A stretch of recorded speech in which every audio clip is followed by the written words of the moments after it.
Bienvenue sur la M16. Ici, je partage avec vous mes passions, mes projets et mes découvertes. Que ce soit en mécanique ou quand je vous aide du mieux que je peux à choisir vos outils et faire vos propres réparations. Dites-le moi si j'oublie des étapes ou si j'explique mal ou un truc comme ça je m'améliore et puis je vous aide bien quoi. Ou quand je vous embarque pour découvrir mes plus belles sorties en moto.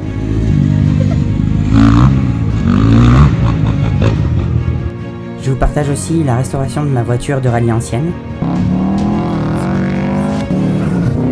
Parfois, c'est aussi l'occasion de vivre des moments uniques comme cette fois où j'ai offert un cours de pilotage d'hélicoptère. Oh là là. Mon but, vous faire découvrir, vous aider et aussi vous faire marrer en chemin. Hyundai. Qu'est-ce qui arrive quand on n'a pas de mix? Oh putain, c'est la merde. Je me suis chié dessus. Ah, vous étiez sur le sol comme ça là. Ouais. Alors attachez vos ceintures et bienvenue à bord.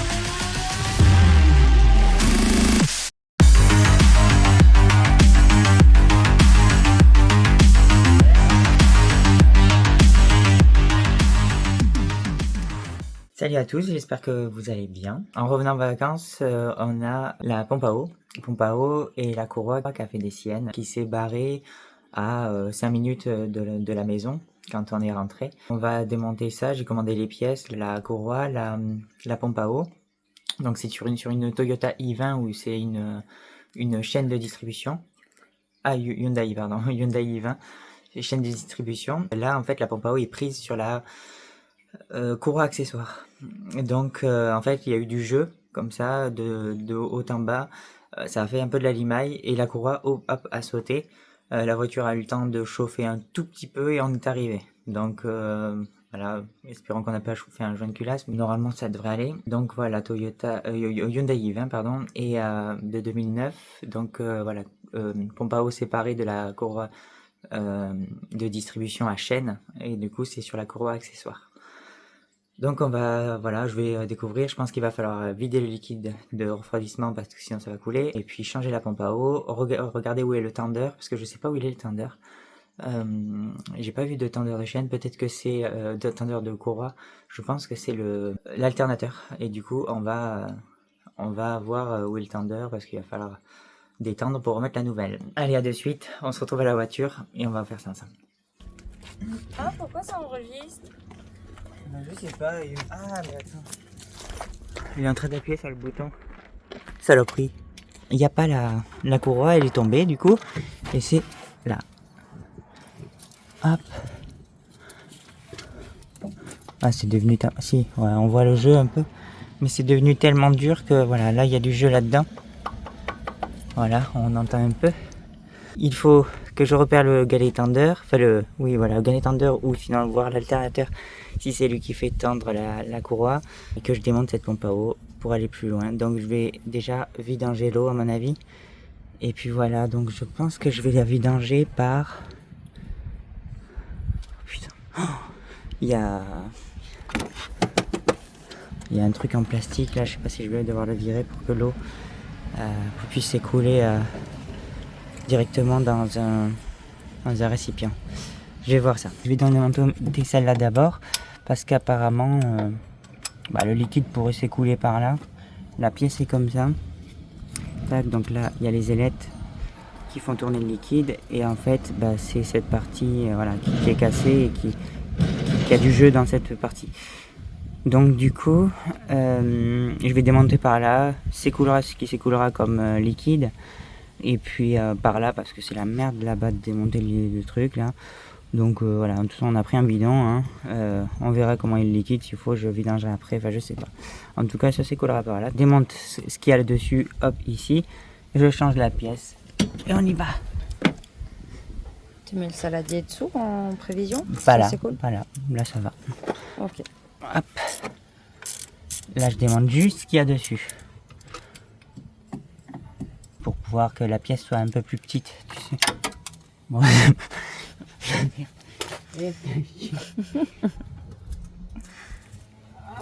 Ah ça y est, Ça, tu commences à perdre les vis. Si tu veux m'acheter un truc à Noël, c'est un plateau qui aimante ces vis là. Okay. Genre t'as un plateau, tu le mets là, il est aimanté sur la caisse et clac, et ça s'aimante aussi. La vis s'aimante aussi. Tu peux mettre toutes tes vis là-dedans, elles bougent pas. Tu peux même les trier du coup. Et ça évite de les perdre. Voilà. Ok. Et ça je l'ai pas retrouvé chez Chez papa au garage? Non, chez machin. Là. Au papa au garage, on nous l'a tiré là, on nous l'a volé. Parce qu'on avait. T'as toujours des trous du cul qui viennent te piquer les choses. Ah, un beau plateau. Et puis il arrive, il le prend, il le met dans la poche. On les a jamais vus faire, c'est dommage. C'est pas une clé de 23 dans la gueule là. Ce serait pas mal. On va les choper sur le fait, mais non. Hyundai. C'est de la limaille. Ah, c'est beau. Tu vas leur montrer? Ouais, bah enfin, il y a plein de limailles là-dedans. C'est les roulements quoi, éclatos. Donc, voilà la pièce. Tu vois, hein, c'est cassé. Hein. Alors, il y en a 3. Donc j'utilise ça, hein. Petite rallonge, tac tac tac. Si ça va pas, on prend la clé droite, la clé plate, pardon. À l'ancienne. Ça, il va falloir vraiment faire gaffe quand on serre, c'est dans l'alu. Il faut pas éclater le pas de vis. Parce que là, on peut dire que c'est la grosse merde après. Dessous, il y en a une là, tac, tac, tac, elle est là. Voilà, je sais qu'il y en a 3, 2 collées et une à peu près séparée. Hop là. De toute façon, si le moteur, si je dévisse la mauvaise, le moteur tombe par terre et mon bras est arraché, c'est pas grave. Pas d'hôpital. Vous n'irez pas. À l'hôpital. Une en bas, on sait jamais si c'est pas les mêmes. De remettre les mêmes au même endroit. 2, c'est la même. Ça n'a jamais été aussi facile de changer une pompe à eau puisque elle est sur la courroie accessoire. Donc voilà, il n'y a pas de distri à faire. J'avoue que ça, c'est plutôt plaisant. Bah du coup, petit bocal en dessous.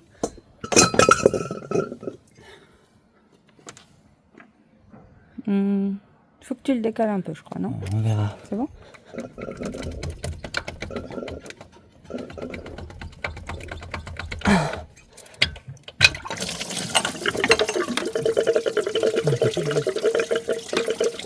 Je récupère tout le liquide. Oh.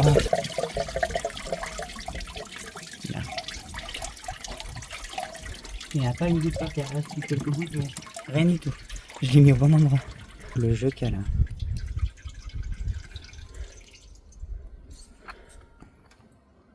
Enfin voilà, c'est mort quoi. Après, Ah mais regarde, tu le vois les boules à l'intérieur. Regarde cette trimballe. Tu en vois? Regarde, là, le roulement. ah oui. Je touche à l'intérieur. Voilà, faut que ça lui fasse du bien. Hein. Donc on a retiré l'autre. Je sais pas si j'ai mis le joint dans le bon sens, donc je vais quand même vérifier. On le voit là. Tac tac. Est-ce qu'il est pareil des deux côtés? C'est le même. Ouais, hein. Ah, je le préfère dans ce sens. Il y a plus de déport dans ce sens. Enfin, je sais pas. C'est au feeling après. C'est okay. Moustique.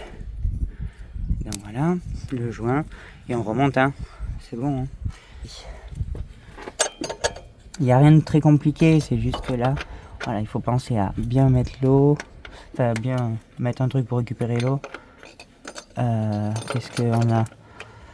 La tension de la courroie. Tension de la courroie. Moi je l'ai regardé tout à l'heure, je vous montrerai un peu comment je fais.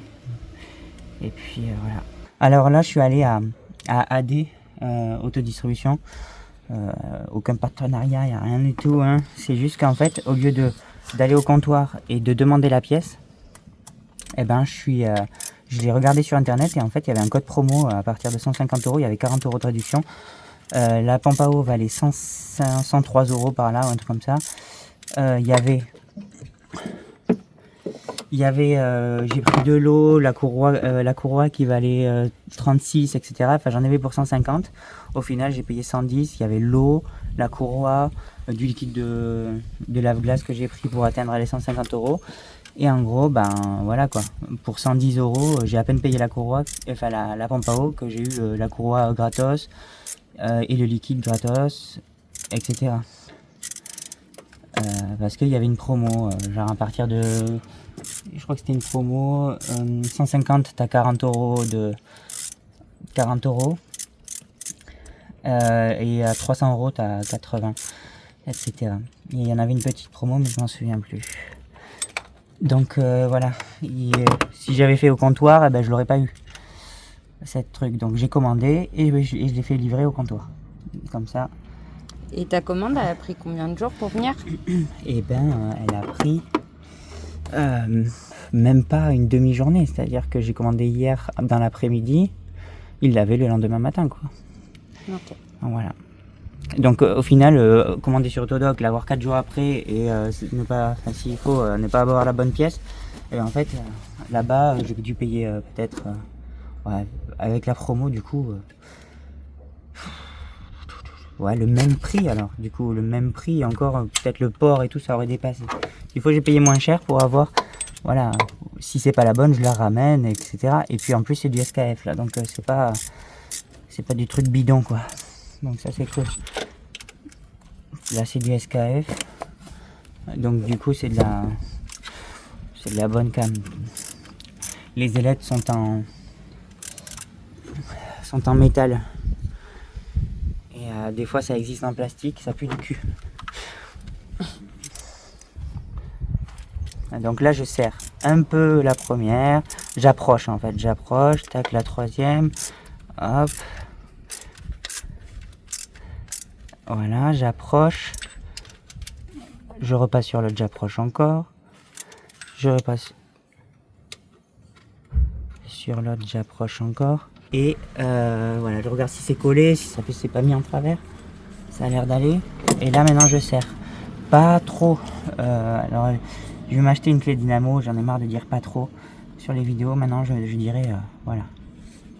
Hop, vous serrez à temps. Voilà, c'est pas pour ce que ça vaut une clé dynamo, je sais pas pourquoi je l'ai pas, mais je vois, voilà, je vois comment je peux serrer avec ça. Voilà. Et je repasse un peu sur les autres. En fait, c'est comme beaucoup de pièces, faut pas y aller trop en force. Surtout dans l'alu, ouais. Ok. C'est ça. Là, l'alu, c'est quand même fragile, c'est léger, mais c'est fragile. Donc là, on a monté ça, je remets la cloche. Tu la nettoies pas? Ah si, je vais la nettoyer. Donc je la nettoie un peu parce que, voilà, ça fait quand même du poids, tu vois, pour rien, là, ça n'a rien à foutre là, donc autant l'enlever. Et c'est parti, on met les 4. Écoute, c'est une tension... c'est une tension qui est pré-réglée. Je pense que là, il n'y a que ça. Et en fait, tu avances l'alternateur et il n'y a pas de tension à régler du tout, quoi. En fait, c'est lui qui fera le réglage et il n'y a qu'un réglage. On a eu une grosse averse là, on est rentré. Voilà, je voulais pas faire une longue vidéo, donc voilà, je veux juste vous aider. Moi, des fois, quand je vois, des fois que j'oublie des étapes et tout, enfin, dites-le moi si j'oublie des étapes ou si j'explique mal ou un truc comme ça je m'améliore et puis je vous aide bien, quoi. En gros, j'ai mis la courroie. En fait, là, ce fil, il était dessus et il empêchait ça de reculer et que je puisse la mettre, la courroie. Donc ça faisait chier, donc il a fallu que je défasse ça pour qu'il recule encore plus. C'est l'alternateur qui fait tendeur de courroie. Donc maintenant il va falloir que je le rapproche.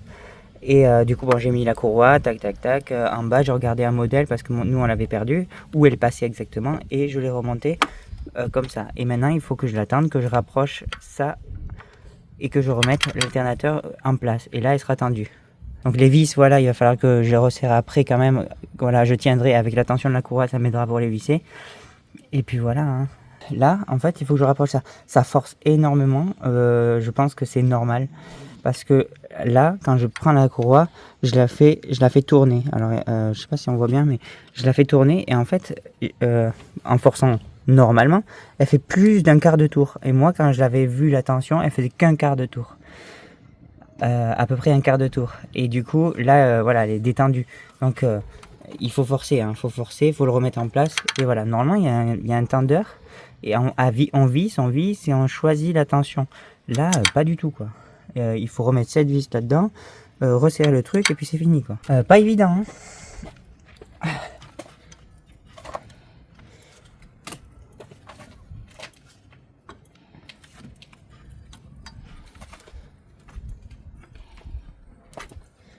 Hop là. Ah, il a fallu que je force quand même pas mal, hein, pour qu'il revienne. Hein. Ouais, là c'est la bonne tension, donc c'est ça. Je vais essayer de voir, mais je la visse comme ça. Elle est rentrée dedans ou pas? Si ça force, on force pas, hein. Ça veut dire qu'elle est pas en face. Et qu'on va foirer et que ça va être la merde. Et elle rentrera pas à fond et on va être dans la merde. Donc là, je vois que ça force pas et qu'elle est rentrée. Hop, tout se met en place.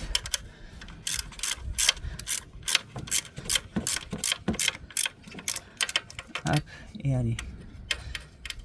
Je vérifie ma tension. Voilà. En fait, on le voit là? On le voit ou pas? Pas très bien. En fait, voilà, je prends ma courroie en bas et je la tourne. Et en fait, à partir de ce moment-là, elle commence à forcer beaucoup. Tac, et elle revient. Hop, tac. Et du coup, elle fait vraiment un quart de tour. Tac, comme ça. Je la prends et je la tourne. Hop. Et en fait, ouais, elle fait qu'un quart de tour. Arriver à faire plus d'un quart de tour, c'est très très difficile. Il faudrait forcer à deux mains. Donc là, je vois que j'ai la même tension que quand j'avais démonté l'autre. Voilà, celle-là pas trop. C'est quand même de la grosse vis, mais quand même, c'est dans l'alu. Tac, tac, tac, tac. Ok, tout est en place. Je regarde vraiment si elle est dans les rainures. Parce que sinon, elle va sauter. Et ça va pas être bon. Donc partout, hein, je regarde. Là, elle s'est calée sur le truc. Et là, elle est dans les rainures, partout. Hop, je rechange de clé et je resserre. Surtout pas oublier de serrer les vis. Hein. De la bloquer avec ma main. Et de serrer. Hop. 2. 3. Et 4. Donc là c'est monté. Voilà, mes serrages. J'avais fait cela. Je suis en train de faire la vidéo en même temps. Quand j'ai un doute, moi, je regarde. Hein.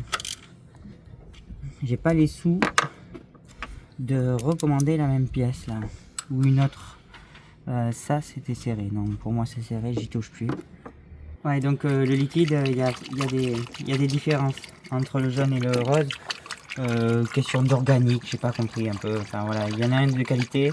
Celui-là, c'est le hybride, il va un peu dans tout. Enfin voilà. Je remettrai du rose. Là, je fais juste ça. Ça coule à côté, ça déborde. Je fais juste ça, voilà, pour machin et pour en remettre un peu. Et j'en remettrai du rose. Alors, question bête, mais combien tu sais de quantité qu'il faut mettre? Il y a 5 ou 7 litres là, je crois, dans tout le truc. Enfin, je suis pas sûr. En tout cas, tant que ça déborde, tant qu'il en rentre, tant mieux. Hein. Jusqu'à ce que ça déborde, quoi, comme là. Alors là, ouais, ça, il faut le faire déborder carrément. Ça, genre vraiment à fond, tac, tac. Et sur cette voiture, le problème, c'est que c'est pas la même chose. C'est comme sur la Subaru. Il y a ça, et déporté, il y a là-bas. Hop. Bah, tu vois, il y a du jaune là-dedans. Il y a un vase d'expansion, je crois que ça s'appelle. Et en gros, celui-là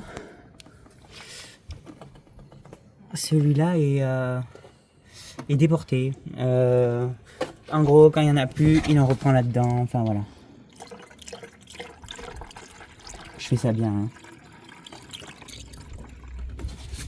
Je fais ça bien. Faut en mettre un peu partout parce que ça lubrifie. Hop là. Donc du coup, j'en ai remis là-dedans. Donc là, je crois qu'il y a zéro pression là-dedans. C'est là qu'il y a de la pression. Voilà. Normalement, il n'y en a qu'un. Hein. Là, il y en a deux. C'est comme ça. La Subaru a pareil. Sauf qu'il y a un plus gros vase ici. Et à côté, il y en a un autre. En tout cas, celui-là, il faut le remplir à fond, c'est sûr. Et après, il doit y avoir un petit bouchon quelque part sur une durite. On le dévisse, ça part et voilà. Et s'il faut, ben là il n'y en a pas. Et ça m'étonnerait pas. Parce que dès qu'il n'y en a plus, il en reprend là-dedans. Et ça m'étonnerait pas qu'il n'y ait pas de bouchon purgeur. Normalement il est derrière par là-bas là. sur une durite. Là je le vois pas. Voilà, on va démarrer un peu, on la met en eau et puis hop, elle va se mettre toute seule, je pense, celle-là. En tout cas, pensez-y, sur une durite comme ça, un bouchon, tac, on dévisse et hop, ça sort, ça sort, ça sort. Et une fois que ça sort sans faire de bulle, un jet normal, hop, on referme et c'est bon, super bien. Voilà, on se retrouve au bureau, on a chopé une averse encore, voilà, nous on a fait tourner la voiture, tout fonctionne bien, vous l'aurez compris, il y a deux montages différents au niveau de l'eau, il y a ce système où il y a un bocal déporté, il y a voilà, deux remplissages d'eau différents, il y en a un deuxième où il n'y a qu'un bocal avec ce bouchon de pression. Si c'est ce système, vous remplissez, vous faites le niveau et vous purgez avec le petit bouchon que vous trouverez sur une durite. Du coup, voilà, vous faites comme je vous ai dit. Dès que le liquide s'écoule normalement sans bulle, et bien vous refermez et normalement c'est purgé. Nous on a fait tourner la voiture, on l'a chauffé à 90 degrés, on a accéléré un peu en dessous de 3000 tours minute pour la chauffer. Du coup le ventilateur s'est déclenché une fois quand elle était à 90 degrés, donc pour pas qu'elle surchauffe, donc ça a bien marché, hop, il s'est arrêté. La voiture était donc en chauffe normale et après on a attendu qu'il redéclenche encore une fois. Voilà, c'est là qu'on voit que le système marche bien, la voiture ne surchauffe pas et tout marche bien. Vous vérifiez quand même vos liquides, le niveau de liquide pour voir si vous en avez pas perdu ou si ça s'est pas purgé entre temps, si ça s'est pas mis dans les endroits. Donc vous refaites le niveau et normalement tout se passe bien. Voilà, de temps en temps, de toute façon, toutes les voitures, vous vérifiez le niveau d'huile, d'eau.